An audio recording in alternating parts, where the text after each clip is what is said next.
guys, it's Ireland, and this is the first ever Reid's Wrap-Up Report. So we're going to break it down Comic-Con by Comic-Con and give you some tips and tricks when traveling and attending Comic-Cons. What's the best and most efficient way to do it? So today we're going to talk about London Super Comic-Con. Now, I just came back from this. It's usually around February-ish time, but here's the breakdown of London SuperCon. First of all, it's in London in the UK, which means make sure you have an updated passport and don't forget your passport on the way to the airport.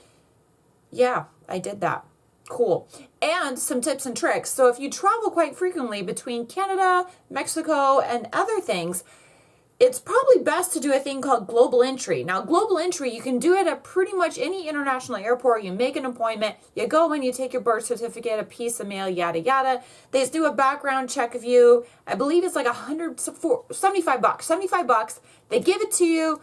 You're out the door. Usually you get TSA approved. You get to do the fancy TSA line. Global entry only works here at this. Let me break it down. When you leave the country and when you come back from the country is when it works. Instead of waiting in the long line to get your passport looked over and stamped to re-enter back in the United States, you go up to a kiosk machine, scan in your little fingerprints, lay your passport down, answer a few questions about where you've been. They take a nice lovely photo when you're not fucking looking, and they print it out for you so you have evidence that you're not fucking paying attention. You probably look like Hazard from a goddamn long flight. You take it to the end, and the guy just looks it over, and you're done. You don't have to wait in line to enter in the U.S. It's great if you travel to Canada frequently, or if you are a travel-bound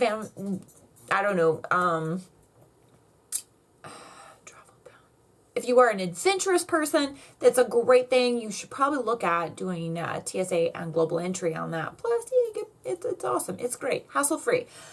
Other things. So make sure you have your passport. Passport. Yeah. Okay, make sure you have your passport, guys. That's highly important.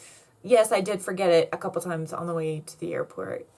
Fail. Anyway, so London SuperCon is outside of London. So it's still within city limits, but it's kind of on the outskirts by the ports.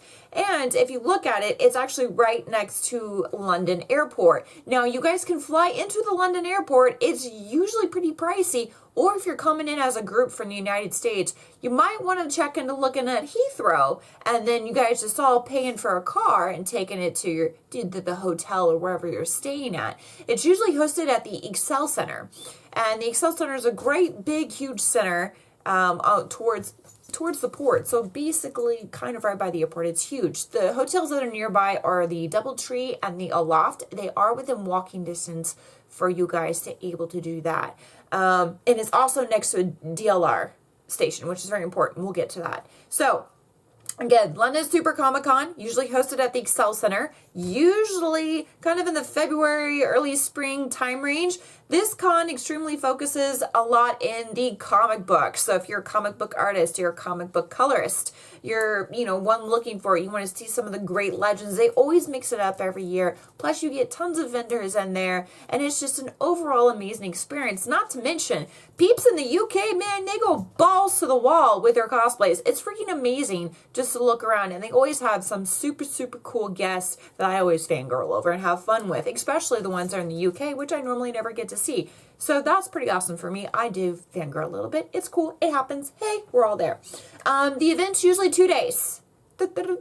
So Saturday and Sunday. However, now if you're coming over from the US, make sure you give yourself 2 days of travel time, depending on where you're located in the US. That's 1 whole day of traveling to and 1 whole day of traveling return to the US. So if you're planning on going to London SuperCon from the US, make sure to give yourself realistically quite a few days, guys. So you're going to need 2 days for travel, 2 days for the convention, and if you want to check out any of the cool sites and stuff around, like Harry Potter tours, all the stuff like Big Ben and the Parliament, you might just want to go a week and make a vacation out of it. It's pretty cool. So if you're going to be there, here's a couple things you're going to want to know while you're in London. So break it down. This is God. This is called the Oyster card, or if some of you are city folk, you guys will know this as a Metro card.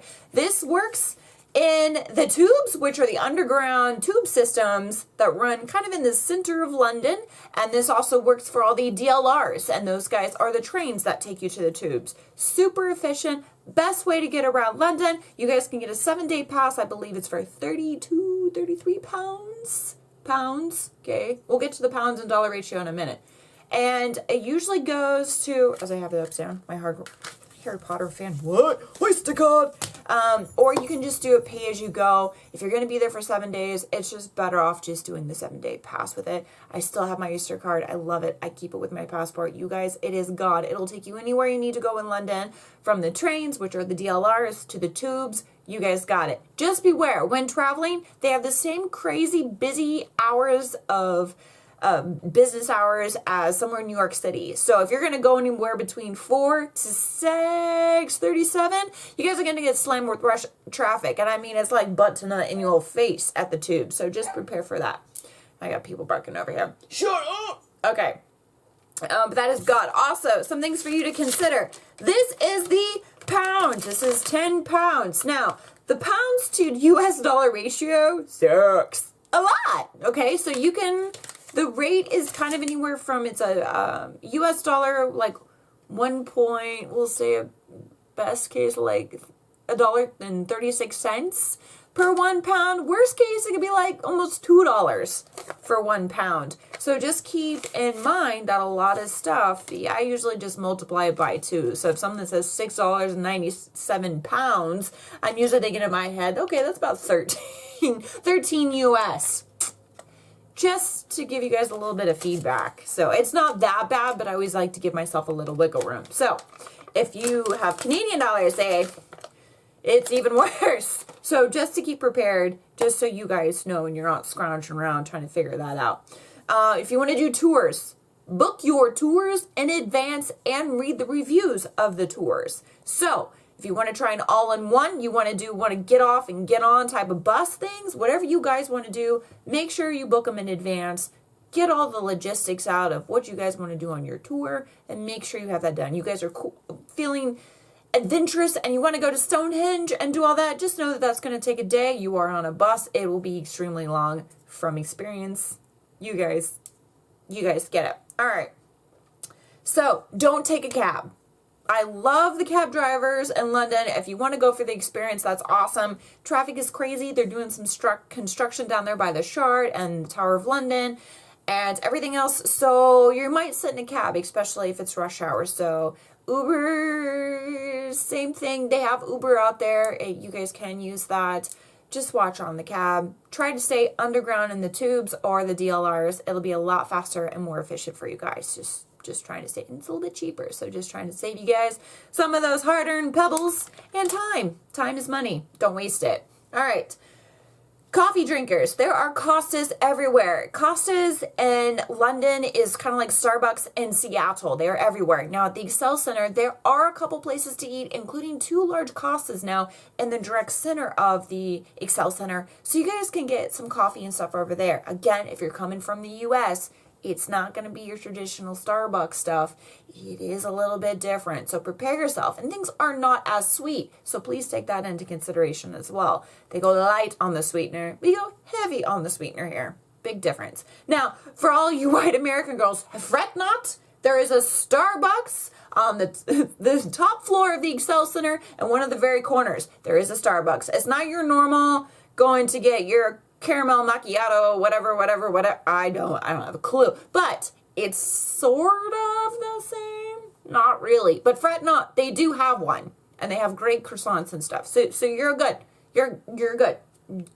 I promise you will not die. Shipping costumes, keep in mind that TSA, it is a little bit tricky and security is a little strong when you do go across the border. So try to keep your costumes a little bit more on the simplicity side. Keep your weapons and stuff at home, guys, and your props down to the very minimum if possible. If you're going to ship anything to the hotel or ship to a friend, give some leeway. Give your guys like 30 days or so, if not and more, to get that stuff over there and get it through customs. So again, if you're going to come over there and you're going to cosplay, keep it a little bit on the light scale. You'll love me for giving you this info. I swear, keep it on the light scale. You don't want things getting like fucked up and shit. And that's going to suck because there's not really a lot of craft stores over there. So it'll be pretty hard to find. It's not like you can just go to Michael's and grab some glue and fix that shit. It's a little bit different. Can't run to Joann's and grab fabric.